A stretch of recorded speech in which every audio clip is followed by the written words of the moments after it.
Oi, gente, tudo bem? Eu sou o Miguel e esse vídeo aqui é o nosso trabalho sobre Divertidamente e como as emoções são tratadas no próprio filme ou como elas são tratadas em séries, filmes diversos. Eu espero que vocês gostem do vídeo. Não se preocupem com essa faixa do filmão, por favor, não me julguem. Eu não esperava que o editor ia fazer isso e não julguem a nossa edição, tá? Espero que vocês gostem e até mais tarde.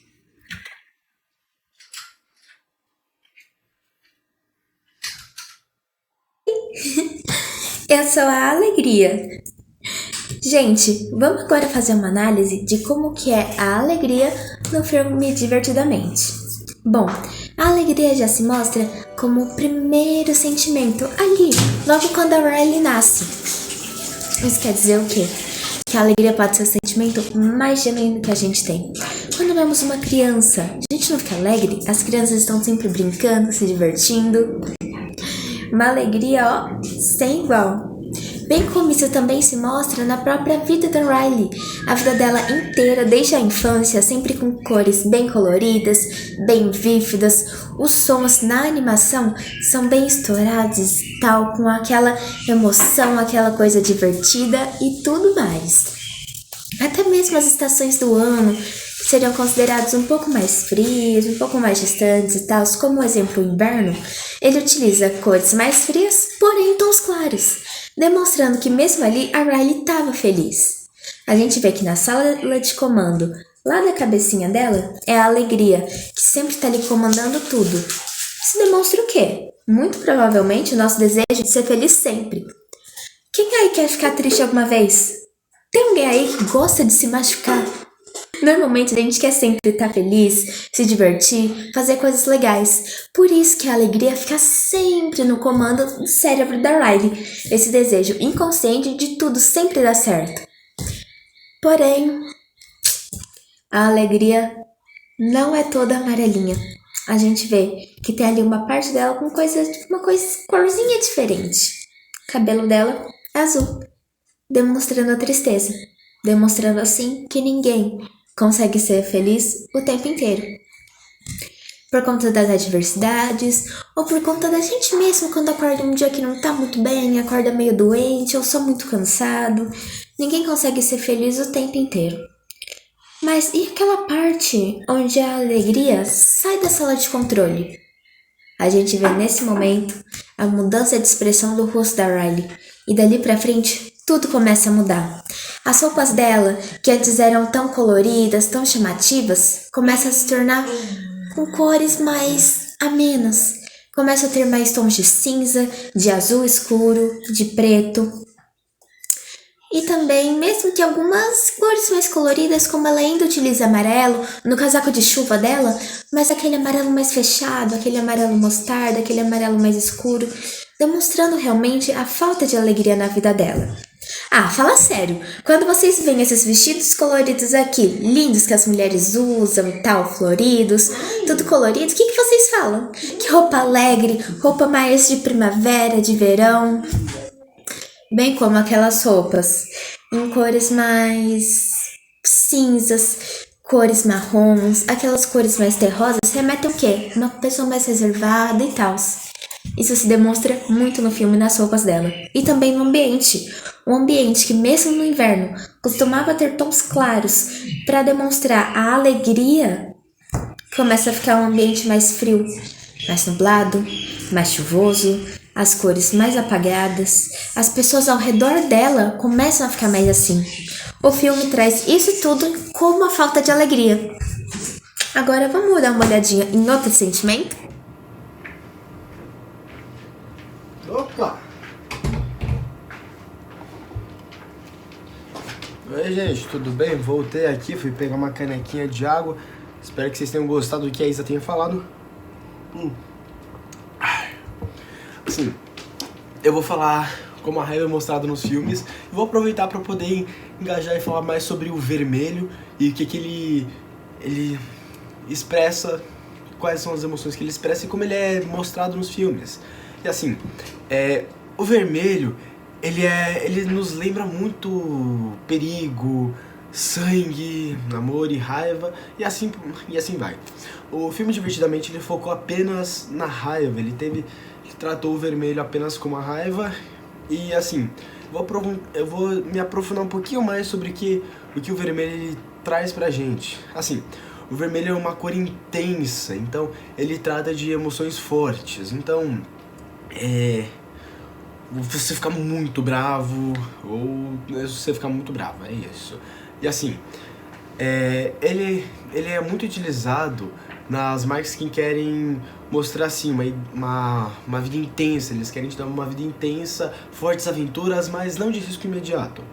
Um dos exemplos bons é a Netflix, tendo como objetivo a experiência cinematográfica inesquecível, tendo histórias cada vez melhores e levando as pessoas a terem uma maior conexão com os filmes.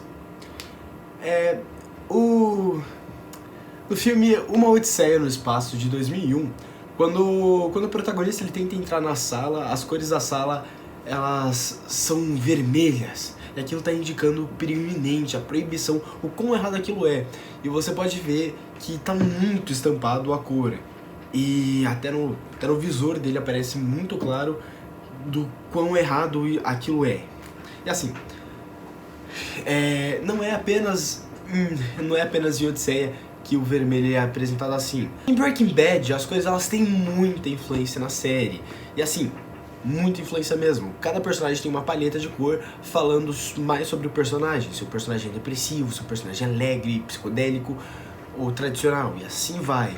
E sabendo disso, quando eu tava vendo a série, eu acho que era na segunda temporada, ou bem no finalzinho da primeira, eu já tava começando a prever o que ia acontecer. Quando eu via que as roupas do protagonista mudavam, ficavam mais escuras, eu já tava sabendo o que ia acontecer. E assim, em uma das cenas, o Walter White, ele tá usando vermelho. Quando ele apareceu com a camisa vermelha, eu já tava pensando que a bosta ia rolar solta. E não é mentira, ele soltou tudo que ele tava pensando. This genius of yours. Maybe he's still out there. E em outra cena, você pode reparar que ele tá com duas blusas, e quando ele tira a primeira, a outra que ele tava usando é um vermelho mais escuro. E nesse momento, já me arrepiei inteiro, porque ele fala I am not in danger, Skylar. I am the danger. Guy opens his door and gets shot, and you think that of me? No. I am the one who knocks. Eu vou aproveitar para falar de Rosa, o Rosa que é retratado no Bing Bong. Ele tá muito claro o que o Rosa significa, porque assim, há um tempo atrás, lá na década de 60, o Rosa, ele não era associado com feminilidade, que é o que hoje em dia a gente assemelha. Rosa, feminilidade, e assim, na década de 60, o Rosa ele era associado com a inocência, com a ingenuidade, eu até diria a pureza. E um dos melhores exemplos é no filme do Wes Anderson, é difícil falar esse nome, que ele usa o rosa para mostrar tom de inocência ou até para amenizar uma cena, algumas cenas. E então, essa foi minha parte do trabalho. Sei que não foi boa, mas vamos pro próximo, né? Vejo vocês depois, não sei. Eu represento o personagem Medo. O Medo no filme, ele... Depois da Riley adolescente, ele foi representado como um personagem de emoções negativas. Durante a mudança dela da antiga casa pra nova casa. Tá? Isso foi, por exemplo, ela tinha medo da casa porque parecia mal assombrada. Tinha medo de não ter amigo na escola. Tinha medo da pizza de brócolis. Entre outras várias coisas, tá? Porém, se você olhar um pouco antes disso, quando a Riley ainda era bem criancinha, você vai ver que o medo ele impedia a Riley de se machucar.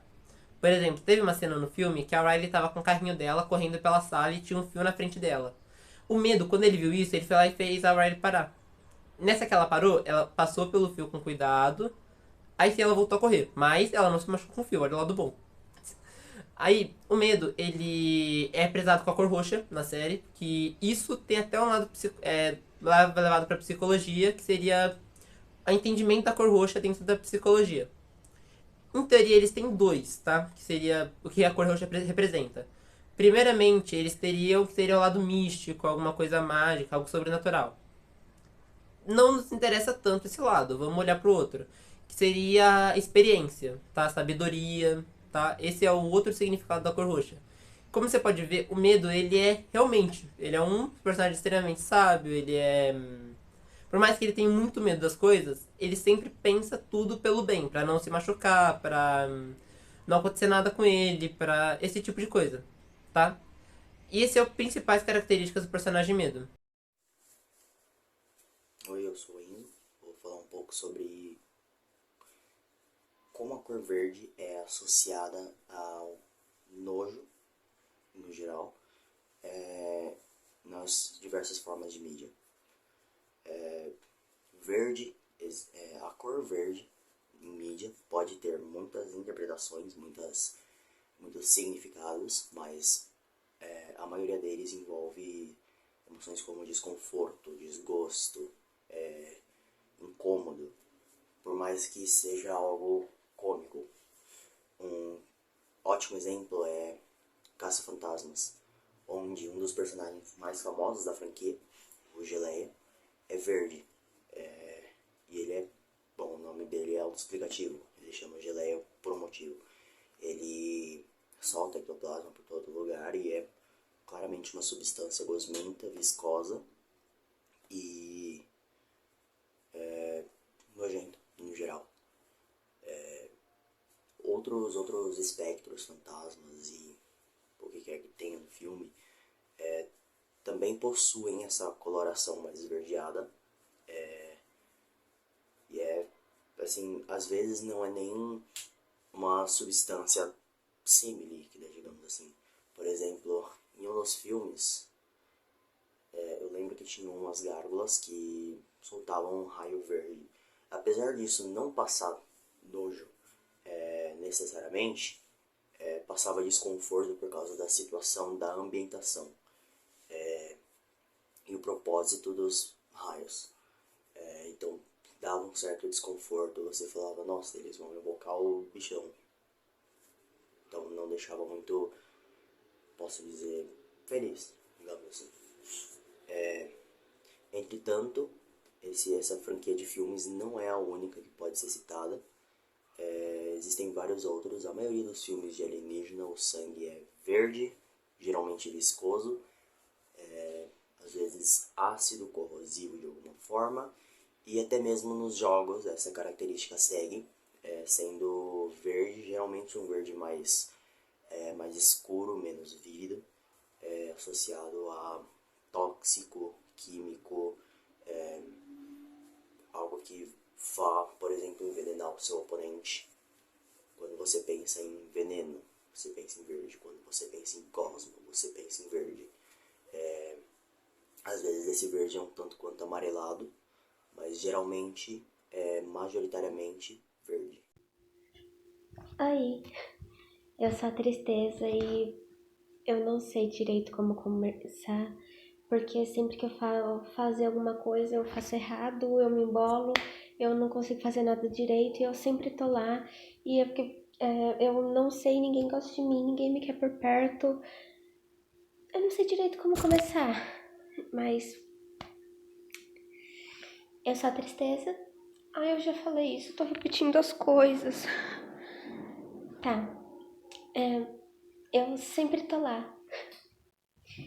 Esse é basicamente o meu papel, tá? Sempre lá. Embora as emoções não gostem muito de mim, e principalmente a alegria. Eu considero ela muito a minha amiga, a gente passou por tanta coisa junto, a gente fez tanta coisa diferente junto, mas ela não gosta muito de ficar muito perto de mim. Mas tudo bem, né?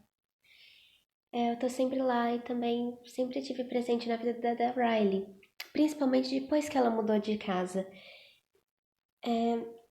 As lembranças base dela também mudaram um pouquinho quando ela mudou. Costumam dizer que foi minha culpa, mas não foi minha culpa. Quando eu vi a lembrança lá, eu só queria tocar nela. pra de alguma forma voltar naquele dia.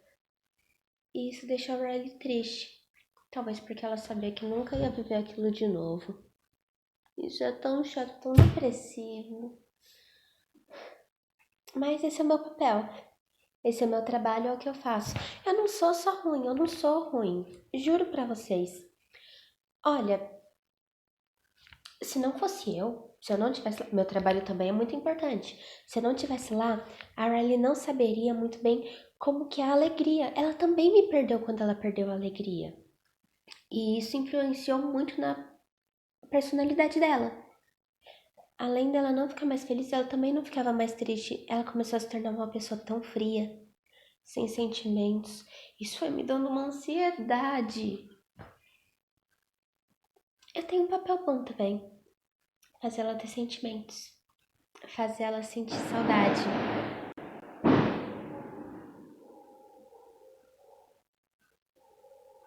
Eu não gosto de som de fogos. Isso também me deixa triste. Principalmente quando é o quê? Ah, que lindo, quase meia-noite. Eu tô tentando gravar e fica soltando rojão. Isso também me deixa triste. Enfim. Eu sou importante, mesmo que ela não goste muito de mim. E eu sempre tô lá. Às vezes eu acabo controlando ela, mesmo quando as outras emoções mandam eu não controlar. Ou mesmo não seria muito bom. Eu sei que isso é um defeito meu. Eu apareço quando eu não sou chamada, principalmente quando eu não sou chamada. Principalmente quando ninguém me chama e quando ninguém me quer lá tô eu e eu não consigo sair. Eu tenho um papel importante na vida da Riley. Fazer ela saber o valor de cada momento. Fazer ela sentir saudade. E fazer ela se arrepender depois que briga com os pais. Ela briga com os pais, aí ela fica com raiva deles, ela fica com medo das consequências e depois fica triste porque tá longe deles. Eu acho que eu sou importante mesmo. Tá, esse foi o nosso trabalho. Falando sobre emoções. Assim, desculpa por essa faixa maravilhosa do filme agora. Eu não esperava que ia ficar assim, mas espero que vocês tenham gostado. Eu sei que a edição não ficou boa. E uma salva de palmas para a gente. Tchau, tchau.